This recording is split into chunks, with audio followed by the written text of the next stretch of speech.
we talk about crumbling infrastructure problems, rebuilding America, whatever. But when you focus on the way it's been, we need to say, we can't let this happen again.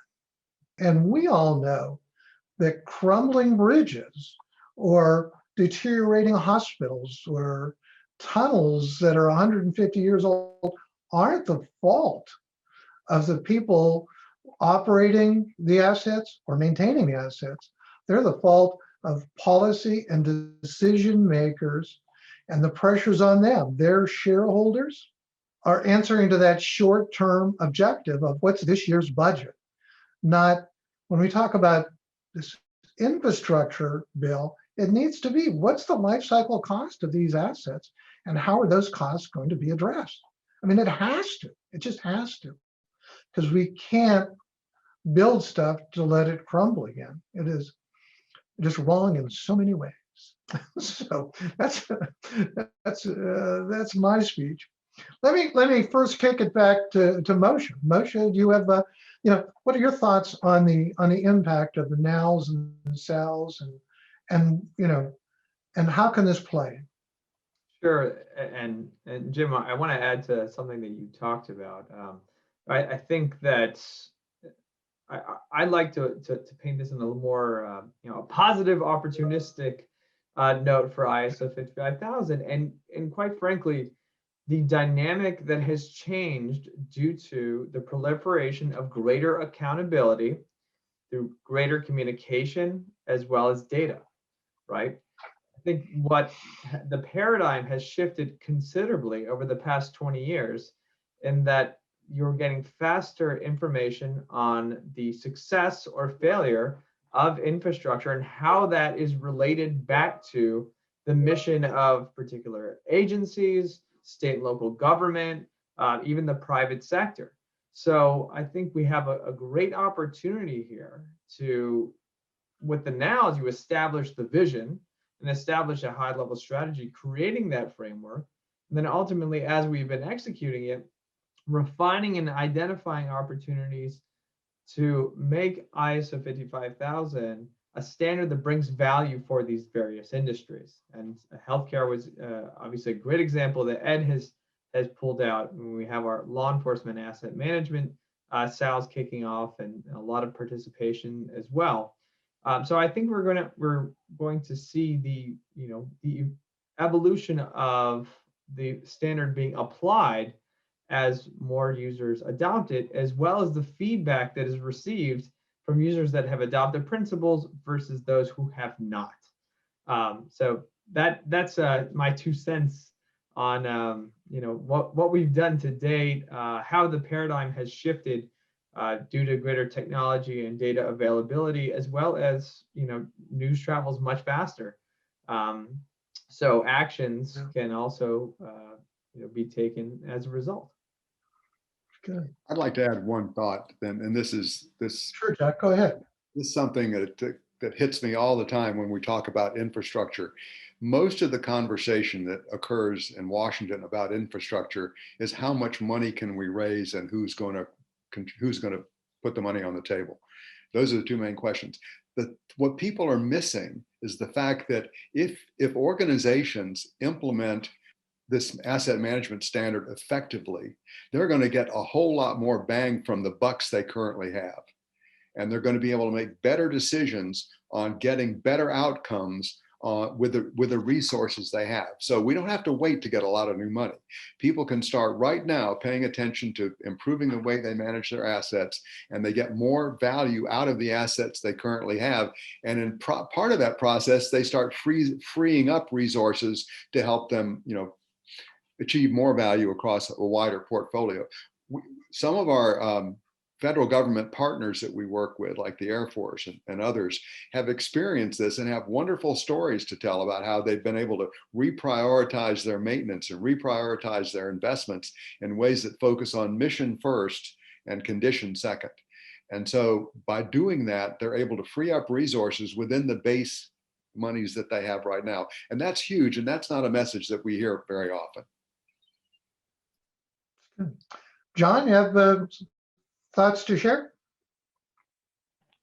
Yeah, thanks, Jim. Yeah, I think what we talked about a lot with this iteration and updating the nows is, we spent a lot of time developing the framework and the ideas and laying out those different categories that I walked through. But I think the real value and the kind of the exciting part that you're kind of moving towards is what Ed talked about, is the healthcare and SALs and developing the detailed and more kind of granular look at a different sector. And so, yeah, as Moshe said, we're working on the law enforcement SALs and excited to see where that takes us. And I think that's really where we can implement all the different ideas and notions we talk about at the high level in the now. So, Ed, who is the target for this healthcare SALs? Who do you hope to get this in front of? To begin with, facility managers, but far beyond that, I think the COOs and CEOs of healthcare infrastructure, of medical centers,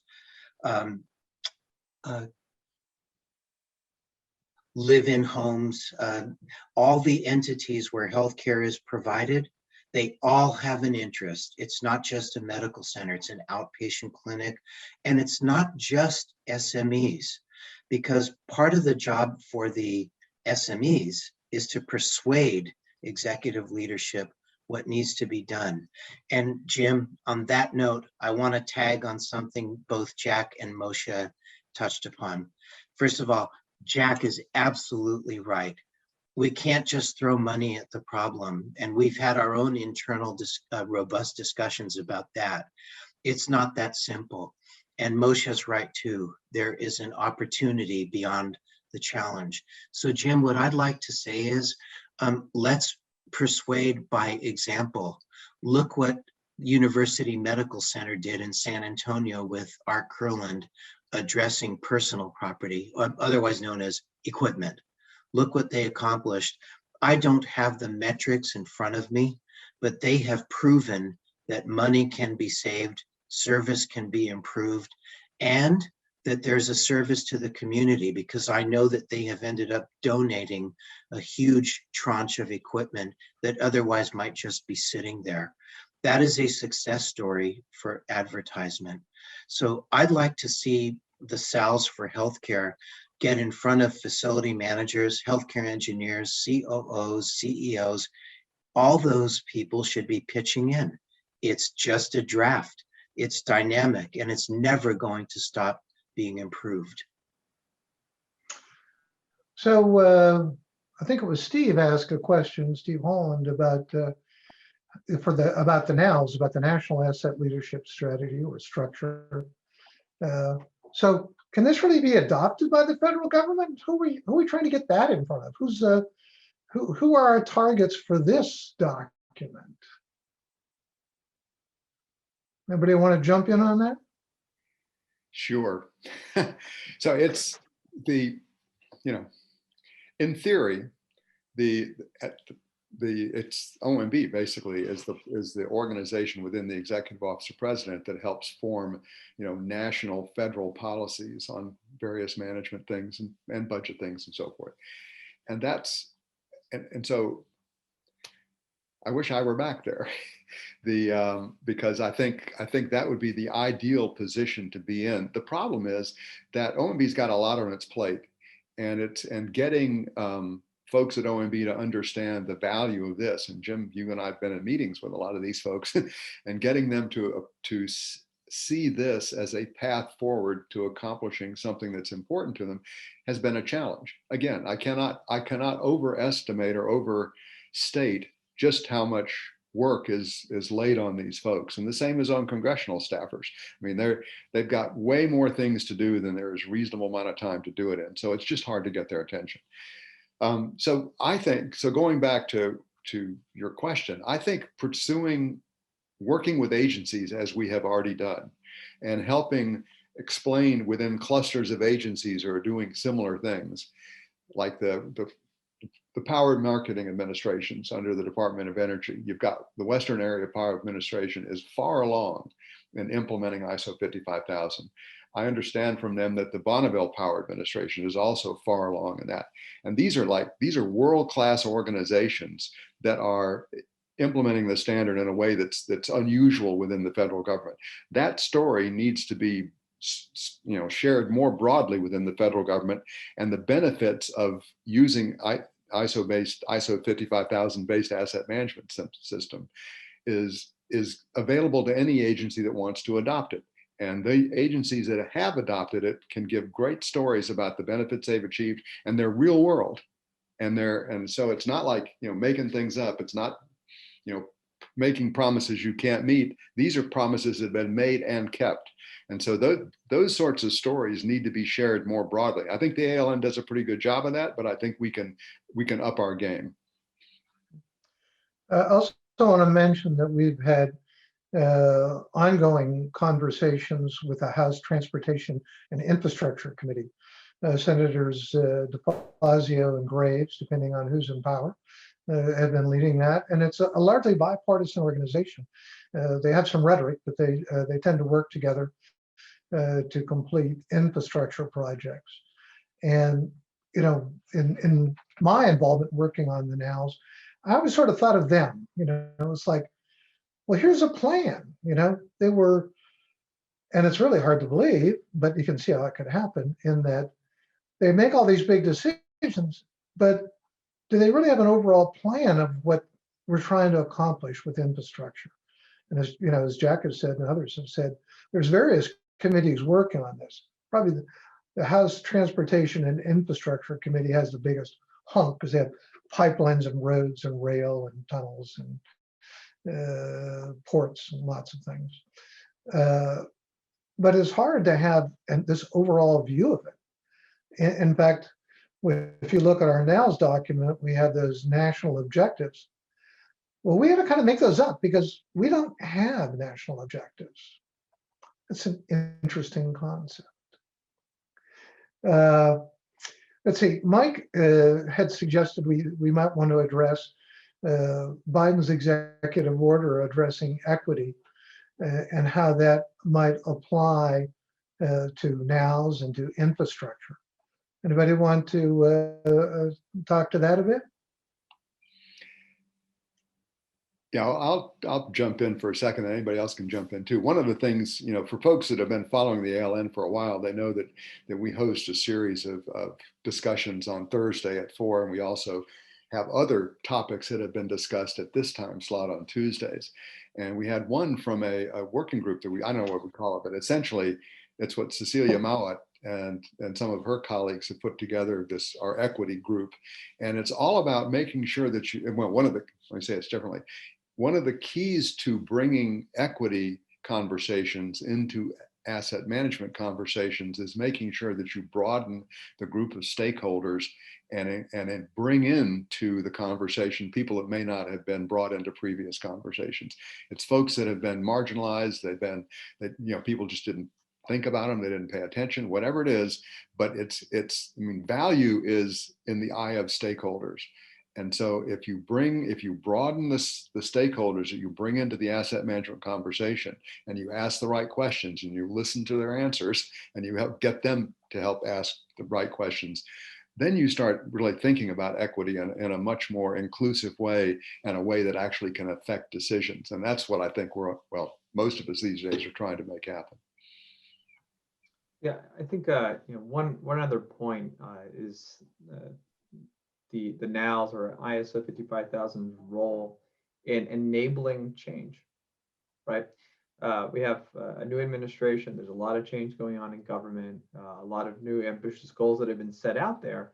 So, how can we apply the framework of the NOWs, the framework of ISO 55000, to create the mechanism for such change? And I would argue that a lot of the accountability that's driven out of the measurement that is prescribed in ISO 55000 creates an environment where individuals can see what performance or stakeholders are involved in the entire process and find a medium to get to become integrated into the asset management objectives writ large. So I think 55,000 has a major role in enabling significant change and the achievement of ambitious goals by creating that entire framework from which to operate. And I would even point to global pandemics and national disasters as examples where there are entities that have implemented ISO 55,000 principles and could more effectively address changes that were necessary to deal with large pandemic issues.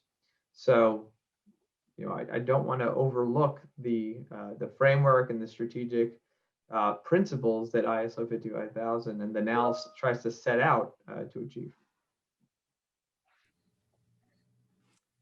Guys, it's been a great discussion, and I don't want to put an end to it, but we are coming up on the hour, and so I just want to quickly make sure I thank our sponsors again, ABS Quality Evaluations and Onuma Systems for their support, as well as other organizational members, and especially, again, the Andrew James Advisory Group, because they are sponsoring the video production and podcast. So if you liked what you heard here, or you think somebody else needs to see it, please share it along. And then one last quick plug for our Thursday at 4, we have Bill Garrett, this Thursday, Director, Personal Property Management and Policy at GSA. So I hope to see you all there. And with that, if you guys have a little more time, I think we had a few more questions. Wanted to make one mention in talking about infrastructure. We haven't mentioned ALN Senior Fellow Marty Rowland, and has been the father of an ASTM standard about infrastructure that addresses infrastructure from a user perspective rather than a construction perspective. For a municipality, what systems are needed? You need education systems, you need healthcare systems, you need food systems, you need transportation systems, you need entertainment systems, and it's really worth checking out. And that sort of ties to a question that was asked about the ASCE scorecard, which is, back to our college grades, A through F, whatever. Do we think we need an A? Maybe that's our last question for the day. What grade do we need? Moshe, you want to take a crack at that? Well, I guess that really depends on risk tolerance. So, I will apply ISO 55,000 principles and say that you have to define your risk tolerance for that asset class in order to determine which grade you should achieve based upon, acceptable failure rates. So that's my, maybe not punting the question, but at least the application of other methodologies to give you a good answer. Yeah, good. Ed? There was a question almost exactly like that asked in the chat, and I see that I failed to answer it to the questioner. I think I ended up sending it only to Mike, so apologies. I think Moshe is 100% correct, and I'll tell you the example I gave in my answer. Must everything be an A? The answer is, it depends. The pothole on an entry road into the medical center is not nearly as important as a failed, I should say, a vulnerable electrical distribution system within the medical center.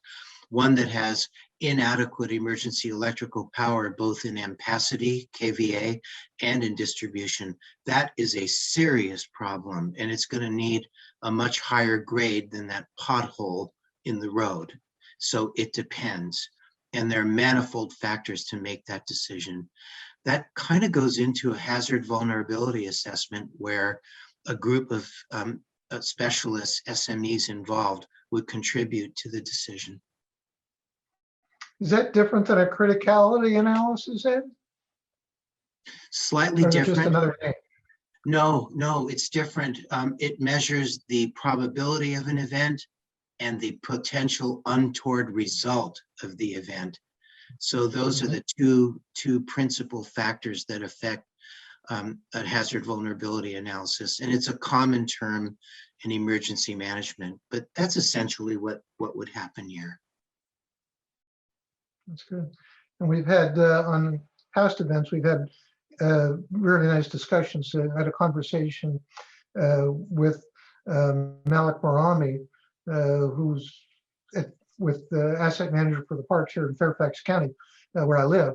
And they have their criticality analysis, which I think sort of comes from the other side, as I understand it, includes the equity question too. So it's, do you fix the roads in the good neighborhoods, or do you fix the roads in the busiest neighborhoods, or do you fix the roads, where do you fix the roads, or the water pipes? Jim, may I answer one more question that's in the chat? Wait, please, and then we'll wrap it up. It's from Stephen. He wanted to know if the SALs could be shared, and he phrased it as Mr. Safdie's SALs. It's not mine. I just happen to be the one who volunteered to take the first crack at it. And I don't see why it couldn't be shared. I would ask if it's okay with Jim, if we can do that. And I'd ask Stephen if Jack and I can have a chance to update it first, because there are a lot of great suggestions to incorporate that we haven't had time to do so. Is that okay, Jim? That's good. And if it isn't already posted on our website, I would suggest, I'm never in favor of waiting for better. I think we ought to post it now, and then we have a better one, post that. But all good. We'll leave it to you guys. All good. Thanks. And we have Nick online, and he's just the guy to do that for us. So that's good. Let's see. Any final words, Jack? Any final words? I guess one of the things about ISO 55000 is there's never a final word. There's always continuous improvement, right? So you can always do better, and you can always think more thoughts. The thing that I like the most about ISO 55000 and its approach to structuring an asset management system, or whatever you want to call it. It's a way of managing assets, but it's not just managing assets. It's, a lot of people get that confused. They think of asset management and managing assets as synonymous, and they're not. Asset management is how an organization organizes itself at a very high level, and from the top to the bottom, to understand what its roles are, what its responsibilities are, and what its objectives are, and then understand how its assets contribute to accomplishing those objectives, and then what it needs to do to set specific measurable objectives, monitor performance against those, and then basically change behavior based on the results. So if you miss a target, that doesn't mean you just have to pack your bags and go home. That means you decide, you understand why you missed it. It may be because it was a wrong target. So it causes you to think about things that pop up when your performance deviates from what you want it to be. And then the lovely thing about ISO 55000 and that approach to asset management is that it gets the organization engaged at all relevant levels in making the decisions, making the plans, monitoring the results. It's not like a bunch of guys down in the engine room making sure the engines run. It's the whole organization understands, what the different components' roles are in doing the jobs that they're assigned to do, so that the organization is ultimately successful. Yeah, the Aussies are at a lot of conversations, as you know, wrapping that concept maybe with some, more external factors as well, and calling it adaptability as a key factor of an asset management system. Yeah, and the thing that's been eye-opening in my conversations with them is that they make a distinction between ISO 55000, the way it's currently written, as a closed system, as opposed to what they are promoting, which is adding another fundamental of adaptability, which would require asset management systems to be open. And the difference is, so a closed system, in other words, you're mainly focused internally. You're focused, every once in a while you come up with a new strategic plan, and in that process you reach out to outside stakeholders and other environmental factors, but then you kind of focus inward. You set objectives, you monitor objectives, and you make continuous improvement. What they're saying is that in a fast changing world, where technology changes really quickly. The environment can change. You have a pandemic, you have things pop up that you haven't expected. They're not in your plan. Adaptability means having sensory apparatuses out there and people who are focused outward and saying, hey, we're 6 months into the year, but here's something that just hit that we hadn't planned for. We need to react to that. And it's being able to adapt to changing circumstances, both external circumstances and internal. You could have some kind of, the pandemic could have caused you to lose half your workforce, at least temporarily. So it's being able to react to changes, whether they're external or internal changes, and react successfully. Well, I saw John dropped off, must have gotten kicked off, and he's back on. So John, any final thoughts or words you'd like to share? Thank you. Yeah, benefit of teleworking, and my internet cut out there for about 10 minutes, so back on. No, yeah, thank you. Happy we're able to talk today and share some more insight on the nows and the sows. We're working now on a law enforcement sector asset leadership strategy, and anyone's interested in supporting that, all volunteers are happily accepted. So yeah, looking forward to working on that, and yeah, working with ALN and those on the call today. Thank you. Well, two things. I'd like to thank everyone on the panel today. I thought it was all very clearly presented. Very, very good. I think we all did a good job of presenting it. And then to reinforce what John just said, and the list of other sectors that Ed shared, which is of course only the beginning of the list of possible sectors. From an ALN perspective, we are, ready, willing, and able to support individuals, volunteers, and sponsors, organizations, willing to lead a SALS effort or to formulate what Mike's been working on, sector boards that could have this as part of their mission, to work with partner organizations in that sector, as we're working with ASCE to some extent, as we work with Congress. So if people are interested in getting involved, please let us know, and we can tell you how we can help you be successful and to achieve the overall goal that the ALN has, and I think we all have in our involvement here, is to look for those win-win-wins that mean better asset management in the United States and beyond, and success for our organizations, our customers, and professionally for ourselves, of course, too. So again, thanks to Ed Safdie, Jonathan Schneider, Jack Kelly, Moshe Nelson. Thanks to Nick Kanoki as our producer today, and especially thanks to Mike Bordenaro, who is slightly under the weather, who is the force behind this series of webinars, which has been excellent. So thank you all very much, and thanks to everybody that participated today, and look forward to see you the next time.